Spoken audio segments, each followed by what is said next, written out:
Praise the Lord. मैं आज आपके सामने प्रेरितों के काम उसका 8 बाब और उसकी 26 आयत से 40 आयत तक पढ़ने जा रही हूँ। फिर प्रभु के एक स्वर्गदूत ने फिलिप्पुस से कहा, उठ और दक्षिण की ओर उस मार्ग पर जा जो यरूशलेम से गाजा को जाता है। वह रेगिस्तानी मार्ग है।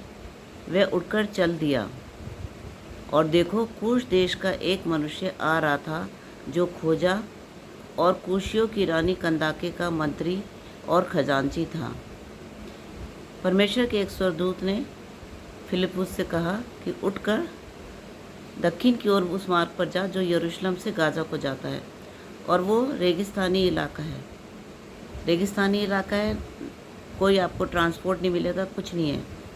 और वो उस आवाज़ को सुनकर स्वर्गदूत की, और वो फिलिप्पुस चल पड़ता है और उसको एक मनुष्य दिखता है जो कि एक खोजा है और कूशियों की रानी कंदाके का मंत्री और खजांची था। वह आराधना करने को यरूशलेम आया था। वह अपने रथ पर बैठा हुआ था और यशायाह भविष्यद्वक्ता की पुस्तक पढ़ता हुआ लौटा जा रहा था। और वो आराधना करने के लिए यरूशलेम गया था, लेकिन वहाँ से लौट रहा है उस समय, लेकिन कोई खुशी उसके मन में नहीं है। उसको कुछ समझ नहीं आ रहा। वो यशायाह भविष्यद्वक्ता की पुस्तक को पढ़ता हुआ लौट रहा है। तब आत्मा ने फिलिप्पुस से कहा, निकट जाकर उस रथ के साथ हो ले। फिलिप्पुस उसकी ओर दौड़ा और उसे यशायाह भविष्यद्वक्ता की पुस्तक पढ़ते हुए पाया और पूछा, तू जो पढ़ रहा है क्या उसे समझता भी है? तब आत्मा ने फिलिप्पुस से कहा, जाकर उस रथ के साथ हो ले। रथ में 2 घोड़े होते हैं। उन 2 घोड़ों के साथ वो बाकायदा भाग रहा है। फिलिप्पुस भाग रहा है और भागता भागता वो उससे पूछ रहा है, तू जो ये पढ़ रहा है क्या तू इसे समझता भी है? उसने कहा, जब तक कोई मुझे ना समझाए तो मैं कैसे समझूं? उसने कहा, कोई मुझे नहीं समझाएगा जब तक मैं इसको कैसे समझ पाऊंगा? और उसने फिलिप्पुस से विनती की कि वह चढ़कर उसके पास बैठे। पवित्र शास्त्र का जो अध्याय वह पढ़ रहा था वह यह था। और उसने फिलिप्पुस से कहा कि तू ऊपर चढ़ और मुझे इसके बारे में बता। जब परमेश्वर किसी को चुनता है तो उसको ऊंचे पर बैठाता है। फिलिप्पुस अब भाग नहीं रहा है घोड़ों के साथ। अब फिलिप्पुस को उसने ऊपर पहुंचा दिया, अपने पास बाकायदा अपने साथ इज्जत दी है, बैठाया है।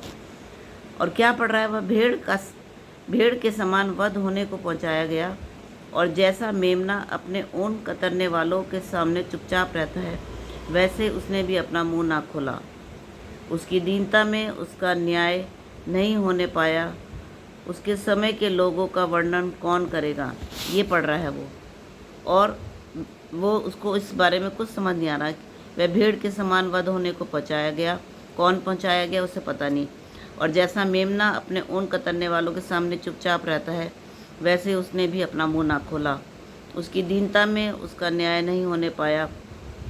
उसके समय के लोगों का वर्णन कौन करेगा? कुछ समझ नहीं आ रहा। पढ़ रहा है लेकिन उसको कुछ समझ नहीं आ रहा कि ये किसके बारे में है। इस पर खोजे ने फिलिप्पुस, क्योंकि पृथ्वी से उसका प्राण उठा लिया जाता है। किसका प्राण उठा लिया जाता ये भी नहीं पता उसे। इस पर खोजे ने फिलिप्पुस से पूछा, मैं तुझसे विनती करता हूँ। रिक्वेस्ट कर रहा है वो।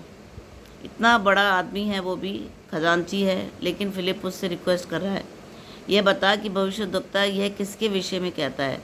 और वो फिलिप्पुस को पूछ रहा है कि बता कि भविष्यद्वक्ता ये किसके बारे में कह रहा है, अपने या किसी दूसरे के विषय में? अपने बारे में बता रहा है या किसी और के विषय में बता रहा है? तब फिलिप्पुस ने अपना मुंह खोला। अब परमेश्वर की आत्मा के द्वारा वो अपना मुंह खोल रहा है और इसी शास्त्र से आरंभ करके उसे यीशु का सुसमाचार सुनाया। और उसने यीशु मसीह के बारे में खोजे को सब बताया। मार्ग में चलते चलते वे किसी जल की जगह पहुँचे और उसने यीशु मसीह के बारे में बचाया। अब रेगिस्तानी इलाका है, लेकिन परमेश्वर जब जिसको जो चाहता है पहुँचाए, उसको रेगिस्तान में भी जल दिखा देता है। तब खोजे ने कहा, देख यहाँ जल है, अब मुझे बपतिस्मा लेने में क्या रोक है?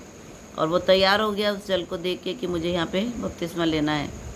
फिलिप्पुस ने कहा, यदि तू सारे मन से विश्वास करता है तो ले सकता है। उसने उत्तर दिया, मैं विश्वास करता हूँ कि यीशु मसीह परमेश्वर का पुत्र है। एक खोजे ने विश्वास किया किसी के द्वारा बताया गया उसको, और फिलिपुस के द्वारा बताया गया, और उसने उस पर विश्वास किया और उसने वहाँ पे बपतिस्मा लिया। तब उसने रथ खड़ा करने की आज्ञा दी और फिलिपुस और खोजा दोनों जल में उतर पड़े और उसने खोजा को बपतिस्मा दिया।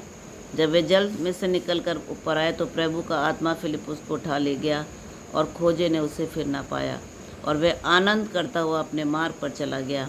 अब बपतिस्मा लेने के बाद वो आनंद करता हुआ अपने मार्ग पे चल गया। आनंद उसे कब मिला? जब उसे यीशु मिल गया। जिसको यीशु मिल गया उसे आनंद मिल गया। फिलिपुस अशदोद में आ निकला और जब तक कैसरिया नाम में ना पहुंचा तब तक नगर नगर सुसमाचार सुनाता रहा। आत्मा ने उसे उठाकर फिलिपुस को दूसरी जगह पहुंचाया।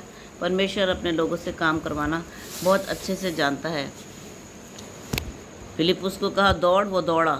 अधेड़ उम्र का व्यक्ति था ये। फिलिपुस जो था अधेड़ उम्र का था, लेकिन फिर भी वो रथ के साथ बराबर दौड़ता रहा, पूछता रहा और बताता भी रहा। पर्पस होना चाहिए हमारे जीवन में, कोई ना कोई पर्पस ज़रूर होना चाहिए। बहुत से लोग बिना पर्पस के जी रहे हैं। आज हमारे जीवन में पर्पस होना चाहिए, लेकिन क्या हम अपने इस पर्पस को यूज़ कर रहे हैं? परमेश्वर पता भी नहीं चलेगा हमें, परमेश्वर हमें कब इस्तेमाल कर लेगा, कब हम किसी के लिए प्रार्थना करेंगे और वो चंगाई पा जाएगा, हैं? हमें बिल्कुल नहीं पता लगेगा। फिलिपुस खोजा को यीशु मसीह के बारे में बताना चाहता था, ये था उसका पर्पस। फिलिपुस को रथ के साथ दौड़वाया, पूछवाया, सब कुछ करता रहा वो बेचारा, लेकिन उसने अपने जो पर्पस था उसको पूरा किया। यीशु मसीह की महिमा करनी है हमें भी अपने मुंह को खोलना है। जैसे